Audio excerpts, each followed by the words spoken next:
Hello everyone, my name is Mike D'Amico. I'm with HB Connectors. Welcome to step 5 in our process, preparing for your interview. By this time, you should have already completed steps 1 through 4 and their associated exercises. More specifically, and possibly most importantly, you should have already completed presentation number 4 and have created a list of 50 to 100 companies who are your networking targets. So what will you learn when you complete step 5? Well, we're going to teach you how to prepare for an interview. We're going to tell you everything you need to know before you sit down in the interview chair. We're also going to help you formulate answers to the difficult questions you will be asked. You know what those questions are, and we're going to help you answer them in a meaningful way. We're also going to help you develop questions that you should ask during an interview. Many people forget interviews are not simply the employer interviewing you about the job. You're also interviewing the employer. It's very important not to forget yourself in this process. We'll also show you how to establish a good relationship with the interviewer, hopefully making the process natural and easy. We also want to drive home the point that you should never turn down an interview. Every interview is a chance of getting better, and we want you to realize that. We'll also discuss how to bring up and negotiate compensation, because after all, that's why you are interviewing. And finally, we'll help you improve your chance of success after the interview. These are the steps that you should follow once you've left the building and are waiting to hear back. So where do we start? Well, it's research. You need to know your target company thoroughly. What do they do? What's their mission? What are their company values? How have they been performing lately? Are there problems in the industry? Who are their company leaders? Who are their clients? Who's their competition? In what markets do they operate? How do you fit into their vision? Thorough research is what sets you apart from your competition. This is how we convince the employer you're better than the person they just finished interviewing.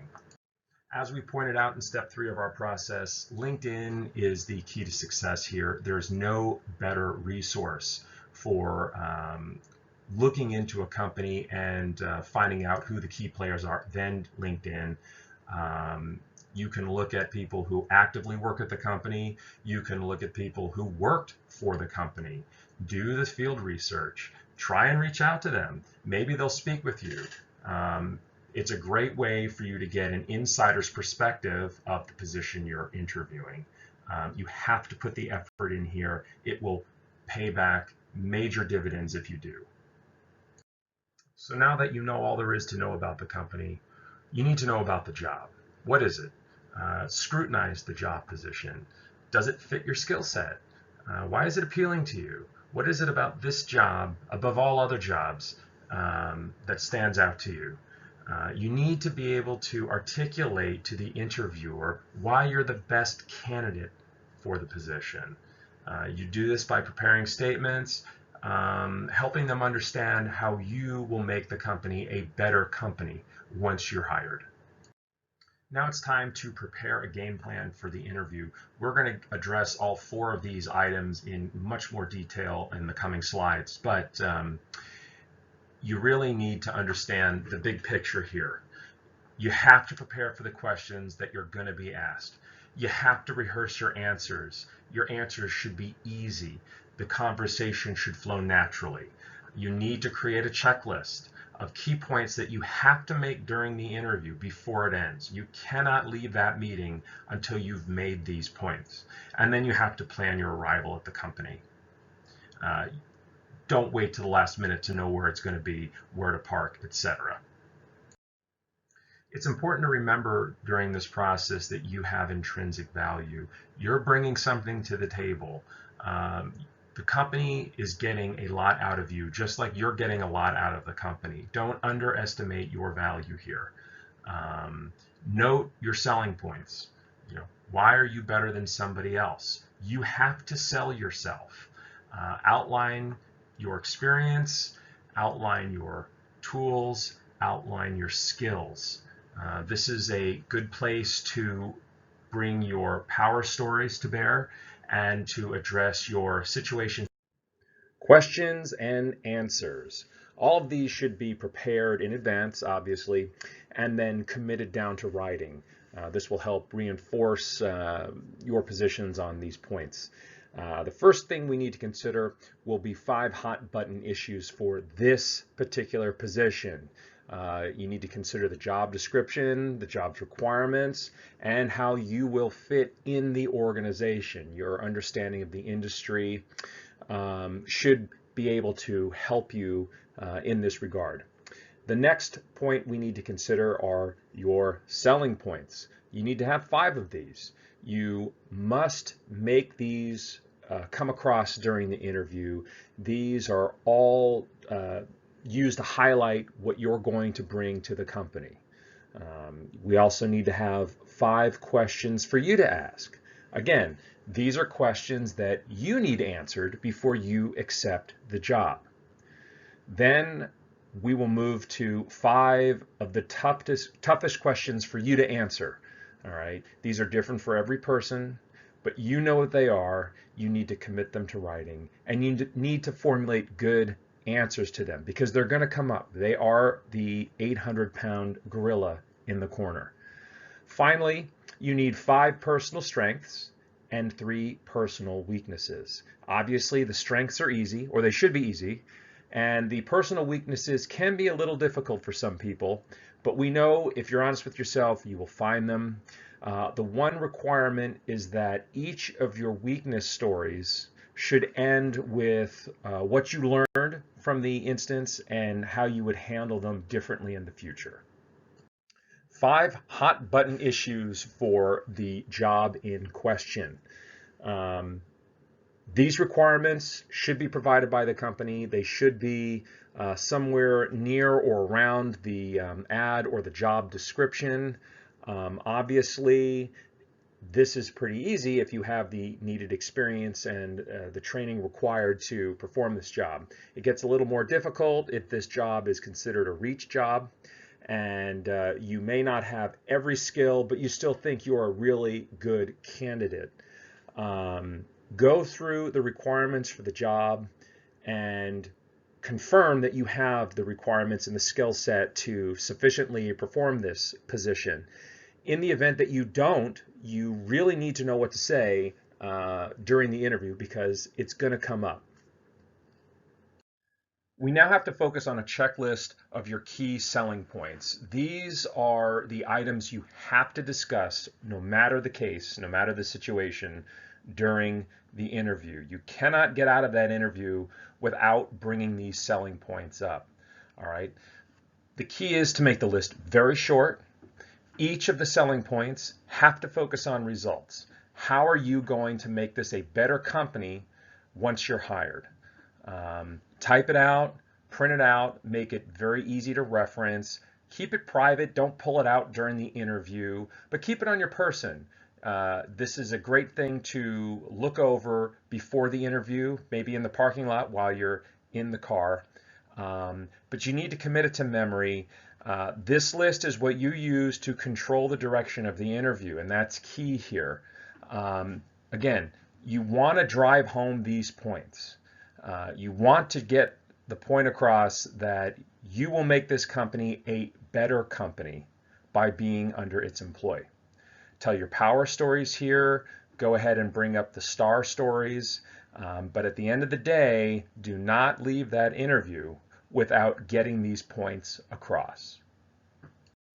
This slide's probably one of the most important slides that I need you all to strongly consider. These questions are tough for a reason, all right? All of you know what the questions will be for you. As I previously mentioned, they're different for every person, but they all carry the same themes. These are questions your potential employer will have about you that suggest you may not be a good candidate for this job. For some of you who haven't worked in a long time, the question of why is there such a large gap in your resume? Why have you been out of work so long? If you have a very long resume with lots of jobs for short periods of time, obviously your potential new employer will want to know why you have so many jobs listed on your resume and why you don't have more longevity with each job. These questions are what they are, all right? You can't change that. But what you can do is prepare good, solid answers for those questions. That's something that may take a little bit of thinking, a little bit of time, but you have to put the effort in here because you only get one chance to explain away these items during the interview. You don't get a redo at it.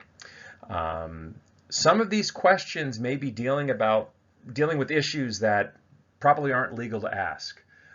If you come in and say, for example, you're pregnant, they're going to want to know, well, when's the baby due and when are you going to immediately leave me on to go for maternity leave? Obviously, they can't ask that. They can't insinuate that, but it's something they're going to be thinking about.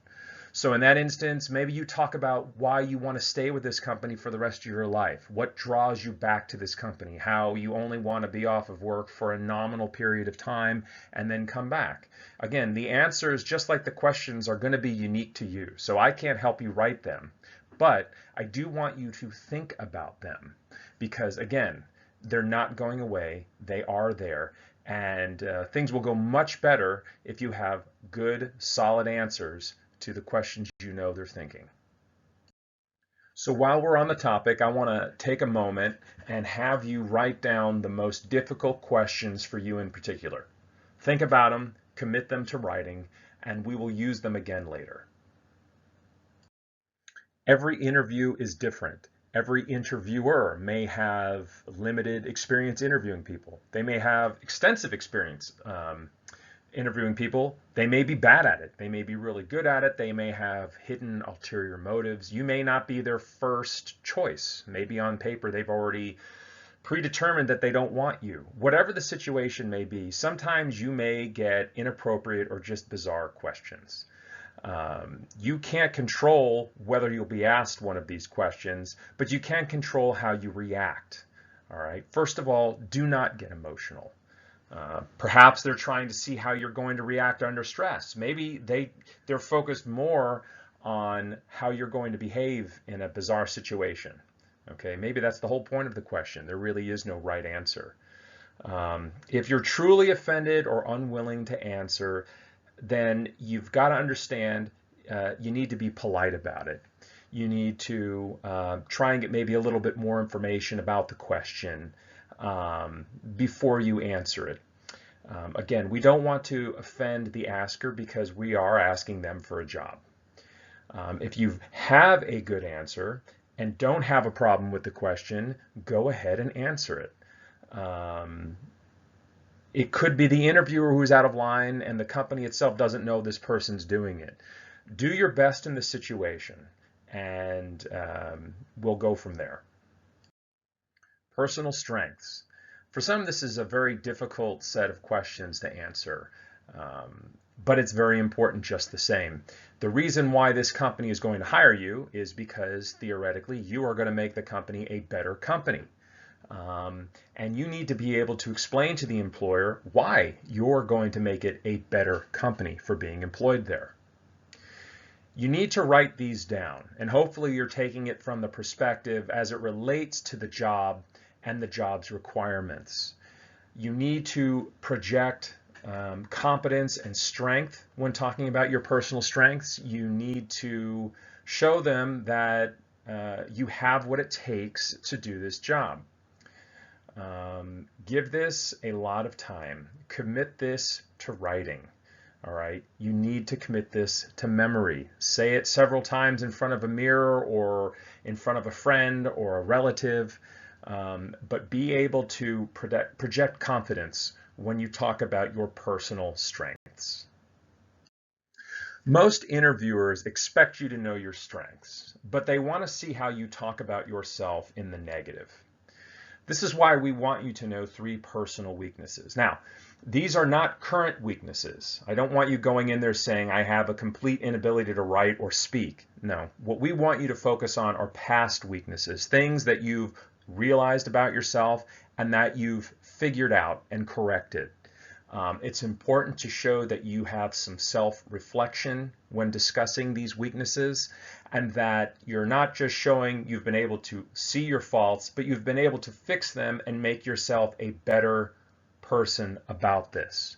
Again, as with all of these questions we've been talking about, write them out, write out your answers, commit them to memory, talk about them with confidence. A couple don'ts would be, don't get over emotional when discussing them. Let's try not to bring up serious weaknesses. Let's try and keep these lighter. And again, focus on how you've recovered from any past mistakes, how you've grown from these situations.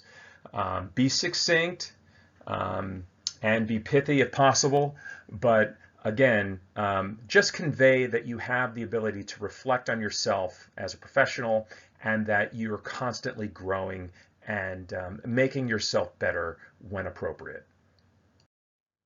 We've talked about a lot of do's thus far and a couple of don'ts. Well, here's a few more don'ts. Okay, during the interview, you're not with a therapist. Don't criticize past employers. Don't seem angry or hostile towards them regarding questions you don't approve of or feel are going to make you look bad. Don't be defensive. Don't be indecisive. This is why we are preparing. This is why you're sitting through this presentation here. You have all the time in the world to get ready for your interview. You should go in there prepared, having a good idea of what you can expect. So there shouldn't be any reason for you to feel caught off guard. And that many times is what leads to people being defensive or being aggressive or hostile towards questions. That's why many interviews fall apart. That's not going to happen to you though, because you have all the tools now to get ready for your interview. I briefly touched on this previously, but rehearse your answers. You're taking all of this time to prepare yourself, to consider the likely questions you'll be asked, your weaknesses, your strengths, what you bring to the company. You would be greatly served to rehearse your answers. You can do that on videotape. You can do it in front of a mirror. You can talk about it with your accountability partner, with a spouse, a friend, a relative, anybody who will listen. Simply writing them down is not sufficient. You have to convey a strong presence when you talk about yourself. You want to show confidence, but you don't want it to seem too rehearsed. So practice your answers.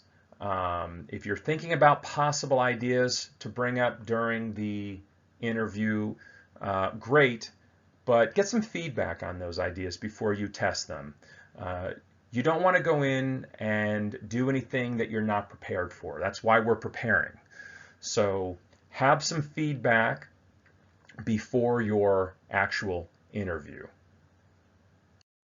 Thus far, we've been focusing on questions you will be asked by your prospective employer.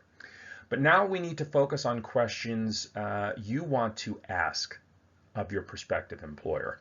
Many people, again, don't realize that they're interviewing the company just as much as the company is interviewing them. Do you even want to work for these people? Is the person who's interviewing you going to be your boss and they're just a total jerk of a person? Do you want to work with them? These are things that you need to consider.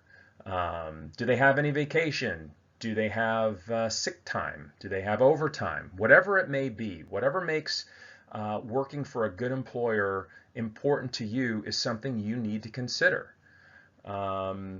You need to understand the key hiring issues for this position. Whenever I've interviewed somebody, I always enjoy having an interviewee show interest in the company, interest in the position beyond me just asking them questions about themselves. It also helps to have certain questions just in case the interview gets off track. That way you can get it back on track and you can make sure to ask your must questions. Those are those questions we previously discussed that you have to ask before the interview is over. Having questions for your employer also shows that you're taking an ownership interest in this position. You're not being passive, you're being involved. It shows that you're prepared, that you understand the company and are very, very interested in the position. All of those, in addition to your skill sets, make you a more appealing candidate for the job. With the questions, there are some don'ts. Obviously, let's not ask controversial questions. Let's focus on things that are positive. But again, you want to show an interest in the position, and having prepared questions about the company, playing hard to get, so to speak, showing that you're also selecting them, they're not just selecting you, sends a really good message. So we spent a lot of time planning for what you're going to be asked, what you're going to discuss during the interview, but you also have to plan for your arrival. Know how you're going to get to your interview. Know the time you're going to be there, whether or not there should be traffic that you could delay you and make you late, which is something you don't want to be. Know where you're going to park. Get there early. Even if you're sitting in your car, you can still go over your questions. You can still take a breather and try and get rid of any anxiety you may have. Remember, this could be the next chapter of your life. You know, this is the job you've been looking for. And even if it's not really the job you're looking for, make yourself think it is. This company is looking to hire somebody. They need somebody. You may need a job, but you may not need this job. Don't go in there like that. Okay, you can always change your mind after you've had the interview and once you get the job. But until that time, make this be the only job that you want. Be enthusiastic that day. Be excited. Give yourself as much time as you can to get to a good place before the interview. And finally, dress appropriately for the company. If you're interviewing for a traditional law firm, don't go to the interview with shorts and flip-flops on. Likewise, if you're interviewing for a surf company, don't go to that interview wearing a suit and tie, looking stuffy.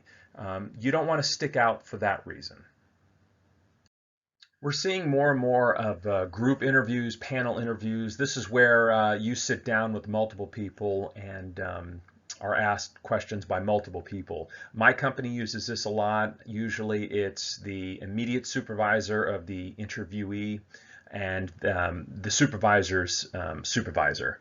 But it could be anybody. It could be someone from HR. It could be the potential manager of the person to be hired. Doesn't matter. Whatever it is, these people represent the company, and they are setting you up for a firing line interview. So bring multiple copies of your resume if that's the case. I'm sure they already have your resume, but be prepared.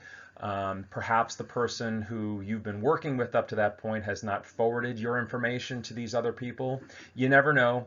Hopefully everybody's in a good place, but if not, you want to be prepared and be able to give them whatever they ask of you. Make sure you know who's interviewing you, get their names and titles, maybe business cards. You can always ask that beforehand. It's not offensive for you to ask that, and they should be able to tell you. Know your body language, be personable. Hopefully you've given yourself some time before the interview to collect your thoughts and yourself, and you're in a good place when you're there. Definitely be engaged, show an interest, answer the questions, actively listen to the questions being asked of you and of the conversation. Be a part of the room in a positive way. This is another very, very, very important slides. Obviously, all of our slides are very important, but this one in particular is extremely important. You need to lock down your Facebook. Know your online presence. Companies today can do a lot of background on you before the interview. If they're a smart company, they will. Any of those trips down to Mexico when you were in college or on spring break at Panama City, they're going to show you in a light that may be less than favorable. Do yourself a favor, lock down your Facebook. And I should add, not just for your job, prospective employer, but the whole world doesn't need to know about your private life. Keep it to your friends and family. They're going to look at your profile. They're going to look at your friends' profiles. They're going to look at your family's profiles. You have to expect them to do this. It would be foolish of the employer not to do this. This is a commitment they're making with you. They don't want to hire you and then have problems and then have to fool around with getting rid of you. You don't want that. They don't want that. So definitely, if there's anything online about you that may be less than appropriate or less than flattering, get ahead of it and get it off the internet for the general public to see. Virtual interviews are becoming more and more prevalent, and they require extra preparation.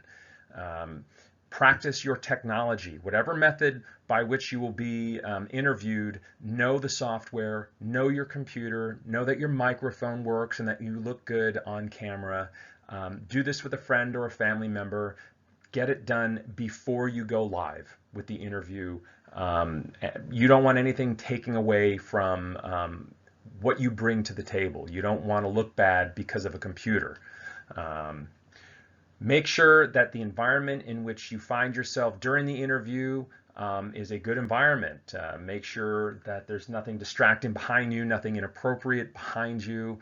Make sure that relatives or children or other distractions are not present in your background. Again, we want to make sure during virtual interviews that you are the focus in a positive way. We don't want something else being a negative focus that detracts from you being a great candidate for the job. So now all of your preparation has come to fruition and you're at the interview. We're going to deconstruct how an interview works, but effectively it's one large sales call. The key to success here is building a relationship with your interviewer. We'll break down the interview into 3 sections: an opening, where you make or break the deal; the middle, where you sell yourself; and then the closer, where you go ahead and seal the deal. The first 60 seconds of your interview is crucial. You have to show up in a good mood. You have to show up being prepared and clearly wanting to be there. During the middle is where you make your 5 must-have statements that you cannot leave the meeting without making. And then the close is where you seal the deal. You get them to see that you are the one and only candidate for the job. And that's where they decide they're going to hire you. The opening section of an interview is one of the most crucial. You have to be approachable. You have to convey that you want to be there. Immediately start building a rapport with your interviewer. That's done not only verbally, but also with the way you present yourself. You need to consider your attire. Dress appropriately. Even if the interview is not in person, if it's virtual, you still want to make sure you look professional. And again, as we discussed previously, does that mean suit and tie? Maybe. If you're interviewing at a surf store, probably not. If you're interviewing at a law firm, probably so. Be sociable. Definitely start with softball conversations, perhaps the weather, family, compliment them. Whatever you do, be approachable. You want them to like you. Smile, speak clearly, maintain eye contact. First impressions really do matter. And this is where you start off on the right foot. Just like any sales call, you need to know your audience. Who are you speaking to? Who are you interacting with? This is where your sociability will pay off. Define the scope of your meeting. You need to identify who the interviewer is and adjust to that person. This is something that you're going to have to do on the spot, as every case is different.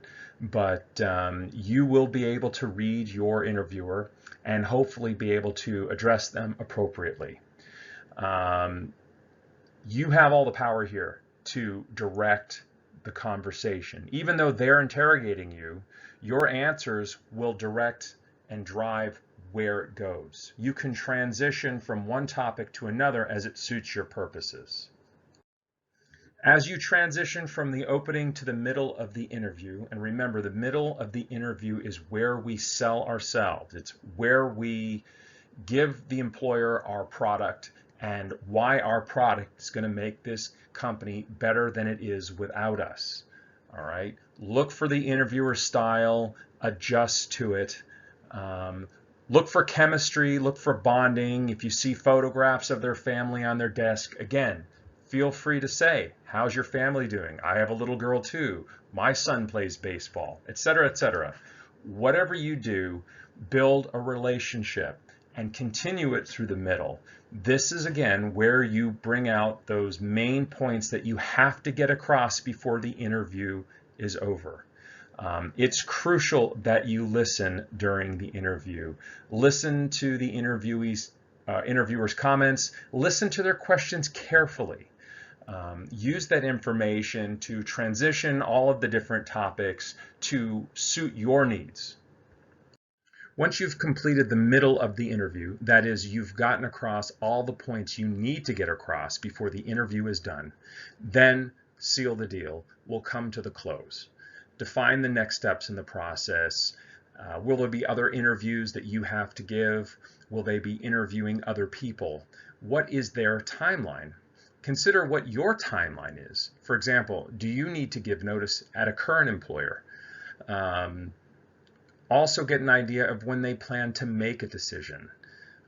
Make sure you leave with everybody's contact information. Get business cards if possible. Also confirm if there are other people who will be making a decision on your position with the company who were not at the interview. It's crucial to remember that during the interview, you have to keep the focus on what you can do for the company. As I've stated before, how does hiring you make the company a better company than what it currently is? Make sure that every person you meet sees you as a positive contributor to the company. Do not talk about what you want or what you need, unless asked, of course. Rather, if some question like that is asked, you really need to keep the focus on what you can do for them in your answer. Do get your questions answered. Again, it's important for you to remember that you're interviewing the company just as much as they're interviewing you. And you also, at all costs, have to be enthusiastic during the meeting. Make yourself believe that this is the only job on the planet you have ever wanted in your entire life. I say that tongue in cheek, but it's very important that the company gets the sense that you want this job. Now, you're going to be interviewing potentially for multiple jobs, and not every job is going to be the one and only job you've ever wanted. But for that day, the day of the interview, all other jobs have to disappear, and this has to be the job you want. Remember, you can change your mind about the job at any point, but do it after the interview, not before. The only time you get to make a decision is after you get the offer. So until that point, you're not obliged to take anything. During your job seeking process, you may have many interviews at various positions, some which may be more appealing than others. It's important that you never turn down an opportunity to interview. It's good practice. It will get you at ease with the process. And if you get a job, you can then turn it down. You're not obliged to take it. So once the interview is over, is the process over? No. After the interview, there are many things you can do to continue to show your interest and make them like you. For example, send a thank you note. You can do it by mail, you can do it by email, and it all depends on how you've been interacting with them. But doing that will get you back on their radar. And it's a nice gesture, and I think they will take it as such. It's important to also find out when you need to reconnect with them. Again, this is something you would find out right before the interview is over. And if, for example, you didn't get the job, feel free to go back to them and ask for feedback, whether it's about your resume or the interview. They may not give you an answer. They may give you some information, but nothing specific. It certainly doesn't hurt to ask. And you only benefit by having multiple interviews. If they give you a little jewel of information, you can use it to make yourself better for the next interview. Make sure you connect with everyone you spoke to at the interview, and don't leave anyone out. Once you've been given a job offer, it comes time to negotiate your salary. It's very important for you to be realistic about your own expectations. However, it's very important that you negotiate on your own behalf. The company is not going to negotiate for you. Obviously, they would like to get you for as little money as possible. You have to consider the industry in which you reside. You have to know how much you were making and whether or not you were being paid reasonably by your other employer. Sometimes this information is public, sometimes it's not. Don't be afraid to ask for more than you were currently making. All they can say is no. But at the end of the day, it's important to reiterate, you have to negotiate on yourself. So what should you do in offer? It should go without saying that only celebrate once you have a written offer in your hand. And until that time, do not agree to a start date, do not quit your current job, and certainly, absolutely, do not stop your search. Sometimes these events get ahead of themselves, and at the end of the day, don't stop what you're doing until you have your offer in writing. And make sure that offer includes anything you've discussed separately outside of the job itself. For example, if you talk about extra vacation time or a certain pay rate, that has to be in writing. And if it's not, then that offer is not what you discussed. Make sure everything is in writing, and only then, once you have it in your hands, can you celebrate. Well, I want to thank all of you for sitting through step 5. I hope you found this information helpful, and I hope it's enlightened you as to the interview process. Before you're done with this section, however, I do have some homework for you. You'll see the separate worksheets on the website entitled 5B and 5C. Exercise 5B are the questions you must answer before any interview. There are 3 steps on this list. The first one are the 5 tough questions you hope they won't ask about your career, but you know they will. Step 2 are listing 5 personal strengths, and step 3 are listing 5 personal weaknesses. The last exercise in step 5 is exercise 5C. This worksheet, also available on the website, will walk you through researching companies you would like to interview with. Each of the steps will guide you through the various points that we discussed throughout this presentation, and hopefully will help hone your skills when it comes time to sit down for the interview. Once you're done with both exercises, congratulations, you have graduated, and you are now ready to start step 6.